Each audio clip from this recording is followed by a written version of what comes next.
Comic Book Savant, episode 465. Welcome to the Comic Book Savant. I'm your host, James Harris. This episode is going to be what you guys have been waiting for. It is a new Spinner Rack Bros episode with my brother from another mother and co-host, Mr. Heath Holland. Say hello, Heath. Hello, Heath. Hi, James. This is my radio voice. I appreciate you having me back on the show so we could talk about my sweaty gift sacks for the... This is it's my Alec Baldwin. This is my Alec Baldwin. I appreciate you having me back on to talk about some comic book related stuff. I see that all my letters, my pleas to come back on the show have finally made a difference. I've been invited back after, was it 40 or 50 letters? I think it was. Yeah, it was quite a few, and it was a sack. It was totally my fault on that, and and again, it's so funny because you'll ask me like, how does the episodes do, and it's like and I always do my end of the year roundup, and people. And you say it's none of your business, is what you say. You say it's none of your business. But everyone really loves the episodes that we do, and like I said, it's been totally my fault because everyone knows that I had health things going on, so I was out of commission for a while, and we planned different times, and it was me that had to pull out because of when I was going through recovery, healing, and all that kind of stuff. So it got put off, but we finally. Well, first you had the calf implants done, and then you had the butt cheek implants done, and I was like, man, this guy's just the whole lower body. I had to fix it all. So so it's good like us getting back together just to talk comics. And this, guys, we're letting you know, it's like we're just having a general conversation between two bros about just comics in general. So I guess we'll just like kind of jump into it. One thing that I wanted to touch on was what is your favorite format? You've done a ton of videos and like really good videos as well about you were one of the first videos that I saw anything on about the Epic collections. It was unknown to me, and you did that video a couple of years ago now? Yeah, I think it was 2017 if I remember correctly. I think I had one of the first ones on YouTube about that subject, which I'm sure it wasn't the first, but I think it was one of the first.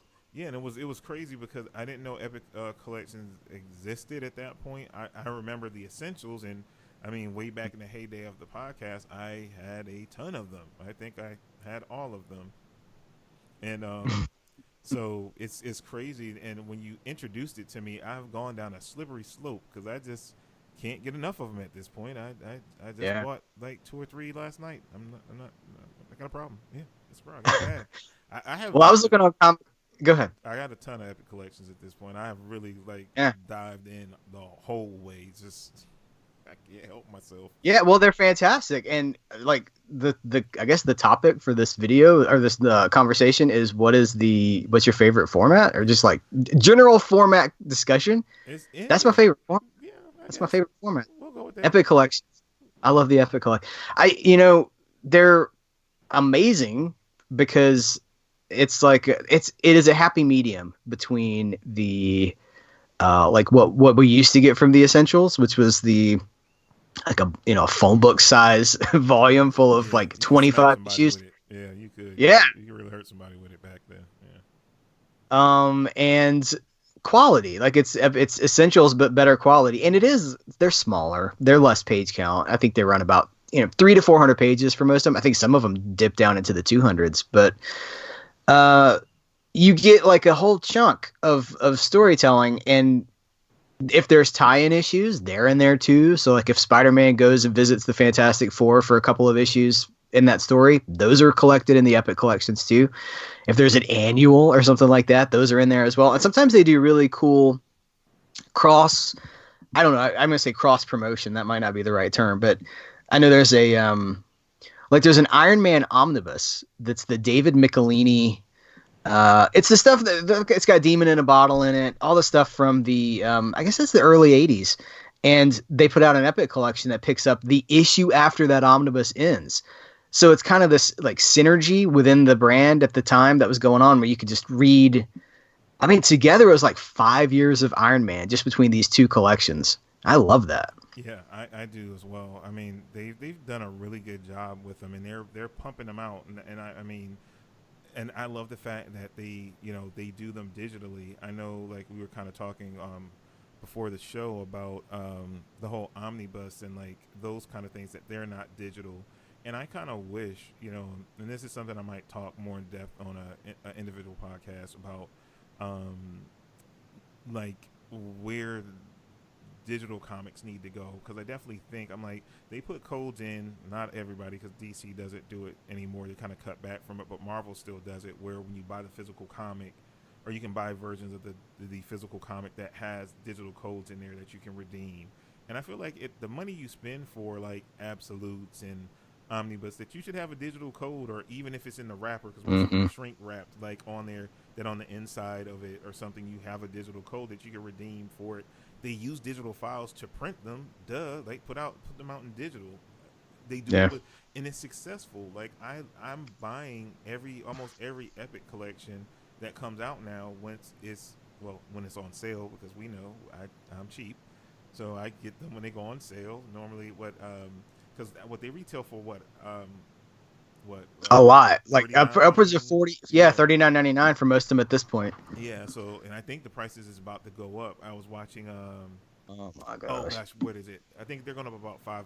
I watch a YouTube channel called Near Mint, and he does a lot of announcements about upcoming collected editions, and like he has he's tied in with Marvel, and I think he's starting to do DC stuff, but the collected editions department like sends him advanced books that he does overviews. He just focuses on collected editions. I love his channel just based on that, because I can know what's coming out, and they send him advanced copies, and he literally will do overviews showing you how the omnibuses looks, how the epics look, how the trades look. He does extensive coverage on collected editions of all sorts, not just Marvel or DC, but all.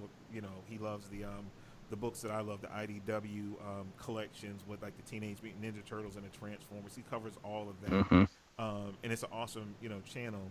And for that stuff, I would, and on all those companies like IDW puts those collections out. They're $40 hardcover, really nice collections that they're put out digitally. I buy those digitally. I would buy omnibuses digitally if they were available. I mean, Absolutes, they put out Absolutes. I mean, you get the content, but again, it's something with the Absolutes where they're slipcase and high premium edition. So you get the content, but you don't get those premium edges, and that's the only drawback from it. But if I just want the content in one shot, I would love to have those transferred over digitally, for us to have available. I feel like if you have it on one side, especially now with all the printing being done off of digital files anyway, it's just release it. There's nothing special you have to do but release it. So I don't understand where that disconnect is, but that's why I love what Marvel is doing with the epics, especially because, like you said, those are massive. I think most of them are like sub 500 pages, because I've been buying them so many. I look at the page count to make sure I'm getting the best bang for my buck. So like some, I think a couple are above, right at 5 or slightly above 5, but most are like in that 460 to 470. Like you said, there's a few smaller ones, but the bulk of them are in that, I guess, 400 to 480 page range. That's very specific. You've done a lot of research on this. Yeah, I buy a lot of them. Trust me. I think I have about 20, if not more, at this point. It's kind of bad. Awesome. Yeah. Well, you can pick them up so cheap. I know over the holidays, I grabbed a few. I don't remember what I bought now, because isn't that something? But they were all Comixology, because I am moving into digital for some of this stuff. Not everything. I'm certainly not completely digital, and I don't see myself ever spending the same on a digital comic that I would for a physical one, like a $4 digital single issue. That's not happening. But no, never. But like right now, and over the holidays, they were doing like $5 Epic collections. I think I saw today, I was looking at Comixology's sales, and the X Factor Epic collection is like $5.09 with the, we get the discount. It's like an extra 15% off because of the subscription form, the Comixology Unlimited. So it's like $5.09 for the X Factor Volume 1 Epic collection. It's like, because I don't think I have that one. Yeah. Physical.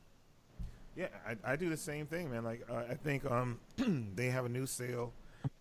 Excuse me, where I think the Fantastic Four, they're doing a Fantastic Four sale, and I bought two of the Claremont run epics, and they were with my discount they were $6.79 per epic, and that's about what I paid because those are the kind of chunkier ones, close to 500 page ones that I bought.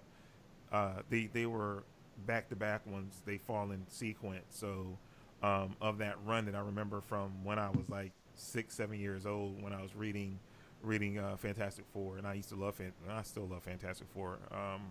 So I went and picked that stuff up because I haven't read it since I was a kid.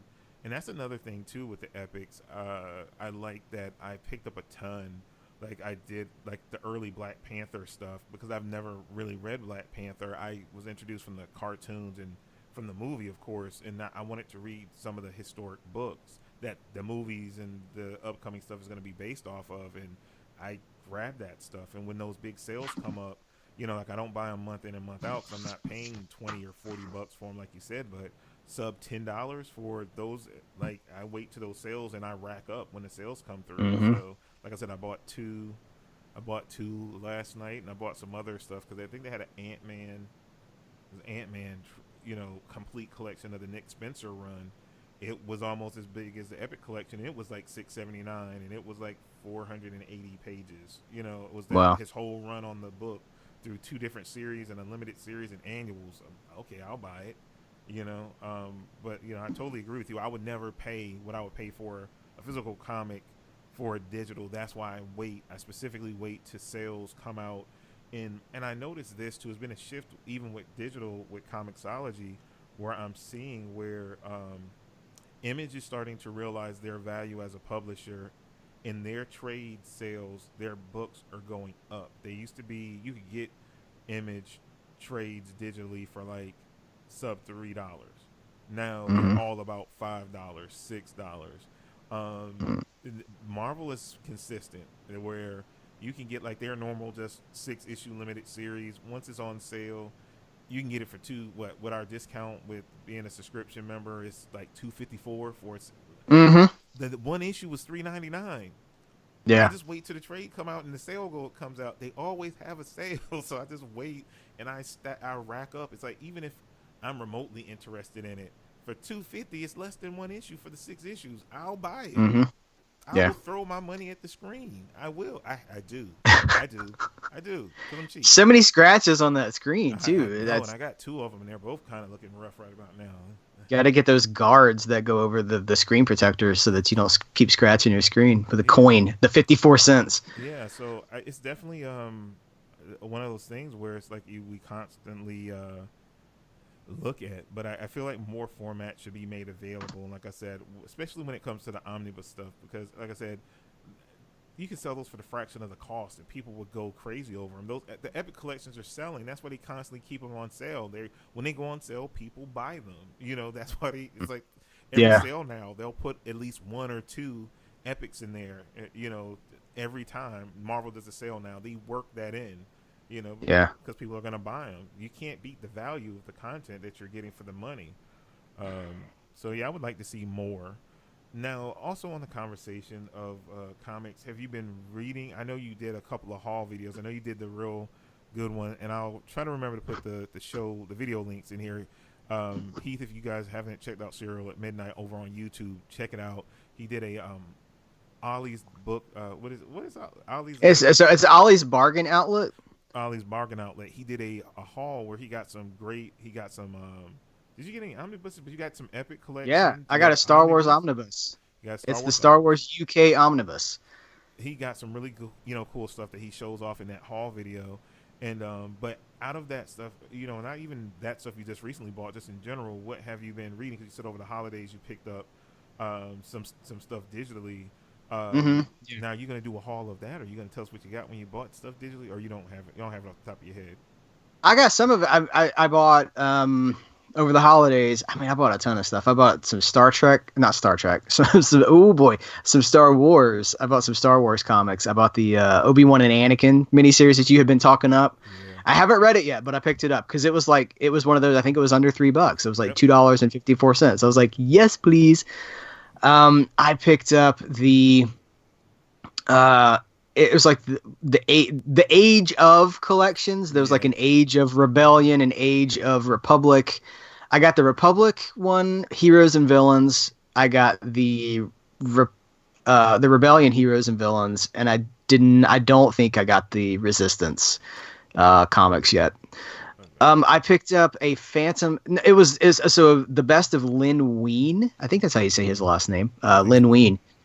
And it's like a 400 or 500 page collection of his DC work. So it's Batman issues. Right now, where I'm at it, reading it now, it's a bunch of I think it's 4 consecutive issues of the Phantom Stranger from the 70s, with art by Jim Aparo, if I remember correctly.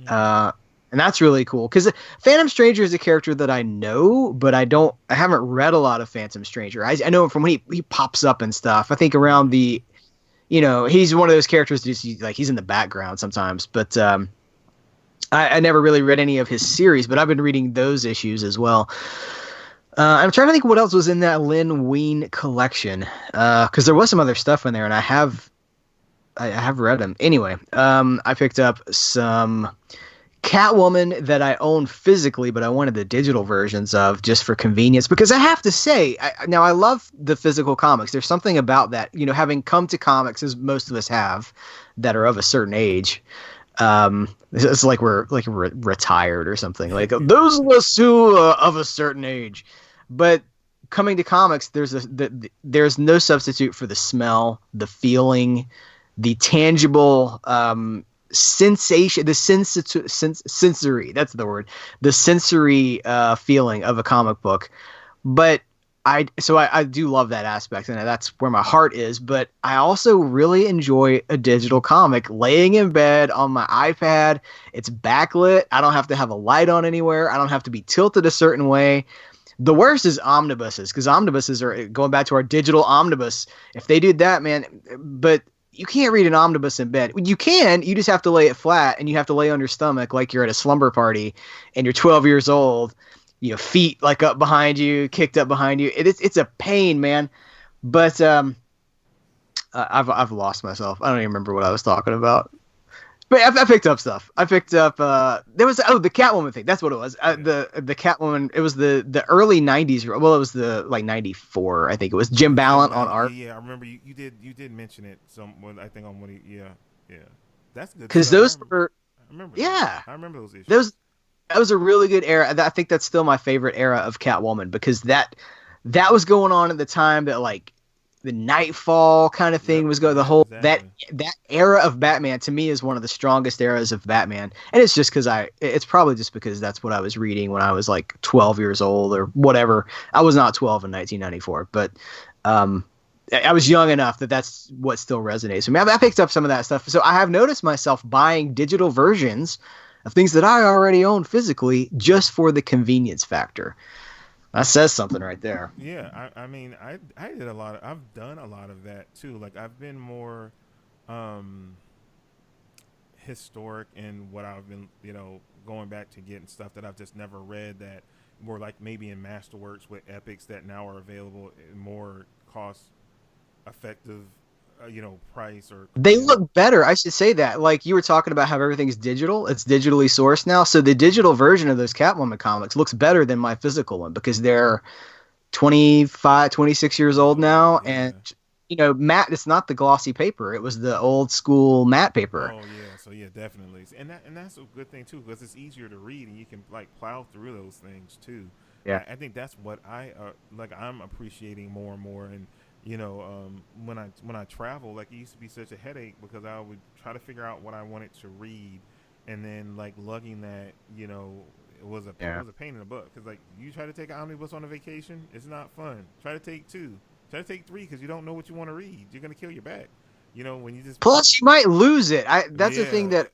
True. I've been doing collection tours for Patreon, and I have the Avengers versus X-Men Omnibus. I don't know that it was called an omnibus, but it's 1,000 pages, and I can't find it. I took it on a trip at some point and I can't find it. So there's always that. You're not going to lose your iPad, but you might lose an omnibus. Yeah, so I think with that, where that's the convenience for me because I never know what I'm gonna be in the mood to read. So long as I got an internet connection, I can be like, oh, I'm gonna download this. But I pretty much like, it's no way I don't have a big enough iPad. Even though when I upgraded, um, when the new one came out, I just went and got the whatever the 10.2, the cheap version. I was thinking about going iPad Pro and get all fancy, and I'm like, I just read comics. So like really, that's all I use my iPad for is read comics. So I just got the 10.2-inch version, but I got it maxed out on the space. So I just have as much as my collection at any given point in time that I think of things that I want to read.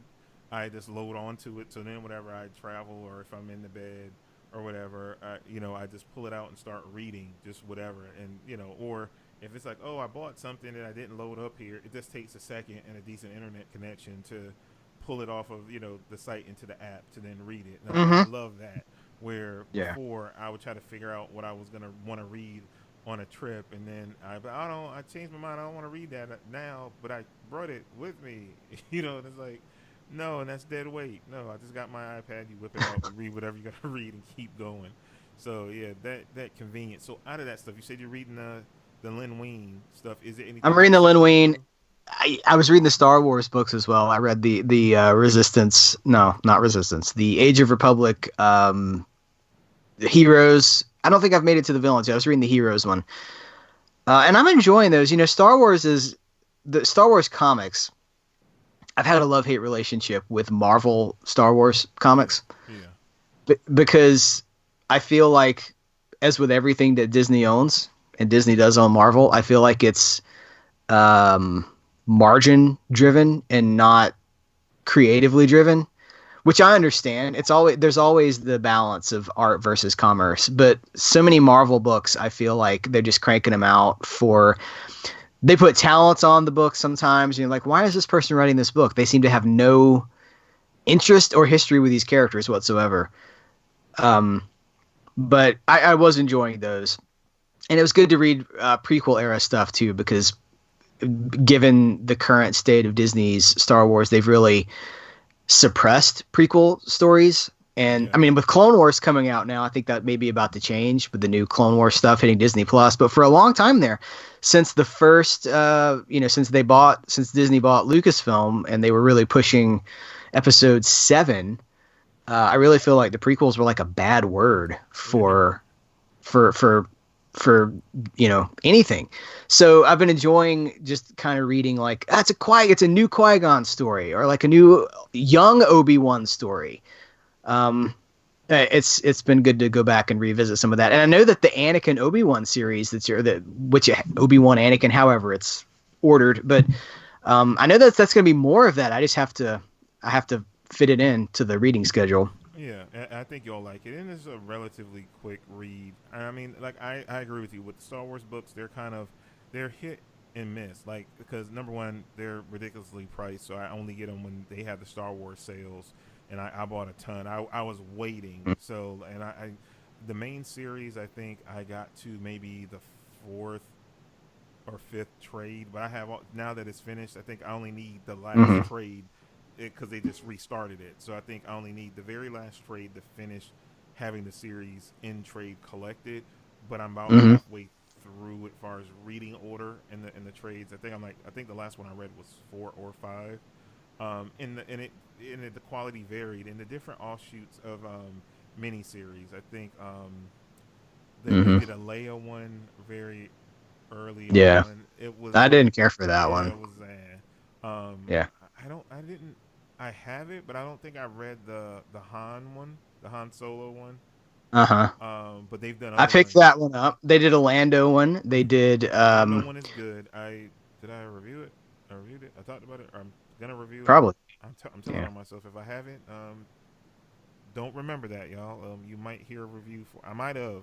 I can't remember anymore. I'm getting old. But well, you've also done a ton of content, and when you have a library as big as it gets blurry. Yeah, but I think the Lando double. I think it's Double or Nothing. It was a more recent one. That one was. I thought it. you have to like Lando from the Solo movie to enjoy that one, and it took a second because they did another one that I think Charles Soule wrote a couple of years ago. Hmm. That was just I think it's just called Lando.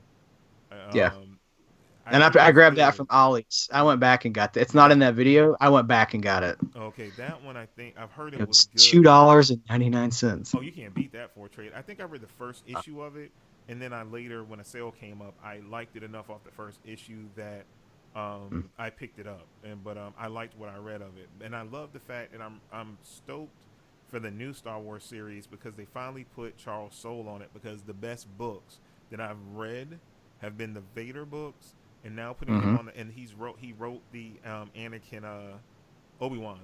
He wrote that Gotcha. miniseries. I try to remember. Did he write the Phasma? They did a Phasma one too. That was I enjoyed. That was really good. Yeah.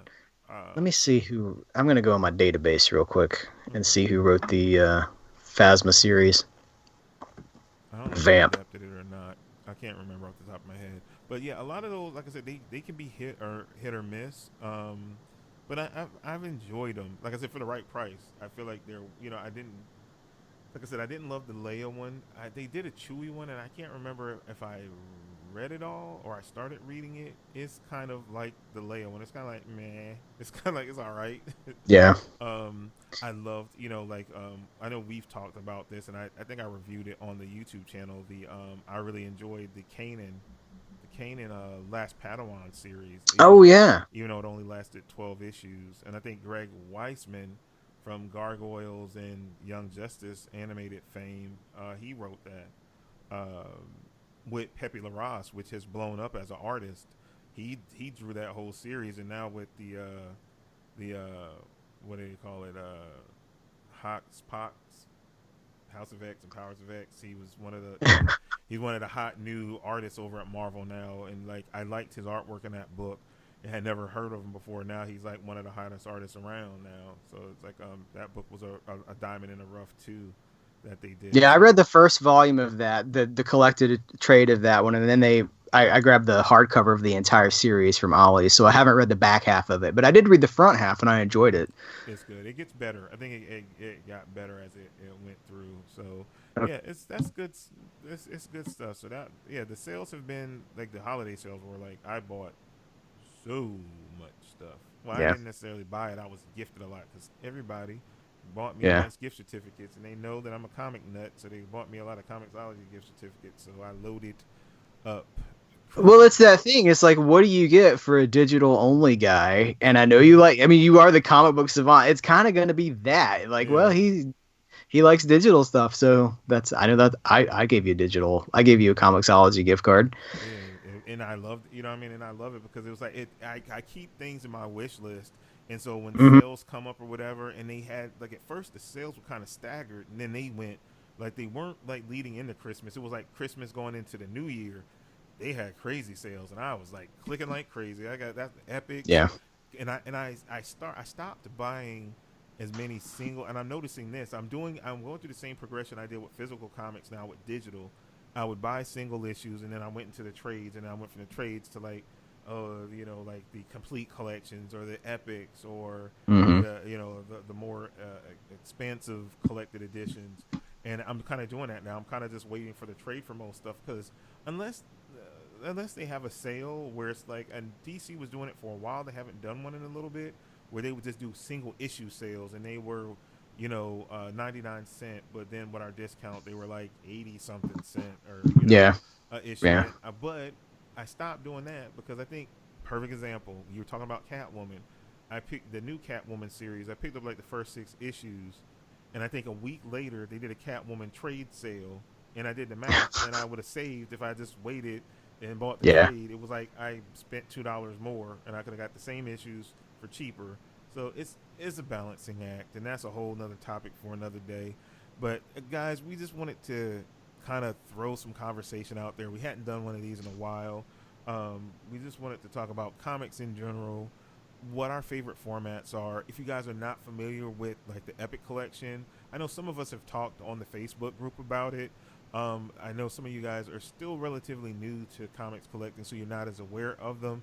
I will make sure I put the link to Heath's video breaking down and showing you what an Epic collection is. Like I said, it's a great format, and pretty much I think, and that's the one thing, because these been selling out a lot. I've been seeing a lot of stories about they're going back to Yeah. print and they're trying to keep the first volumes of all the epics for all the different series evergreen and keeping those in circulation. But even some of those, as soon as they put them out, they've really caught on with us comic collectors, and they're picking them up because they're good value, and how they're like he said, they're good quality, and the amount of issues. You don't get as many as you did back in the day with the essential collections, but with the quality that they are, they're well worth the money, I would say. Mm-hmm. So definitely, I'll link to that video. We're going to be doing more of these. We'll also have content over on his channel. I've done videos with him talking about not necessarily comics, but the movie side of things and physical media, because he focuses a lot on the media side of things, physical and a mix of digital and many different formats. So you can find me over there. Heath, tell everybody where they can find you for all your great content. Everything is at serialatmidnight.com. That's a jumping off point for everything. All right. Well, that's all we have for you guys for this episode. As always, you guys stay safe and take care. Say bye, Heath. Bye, Heath.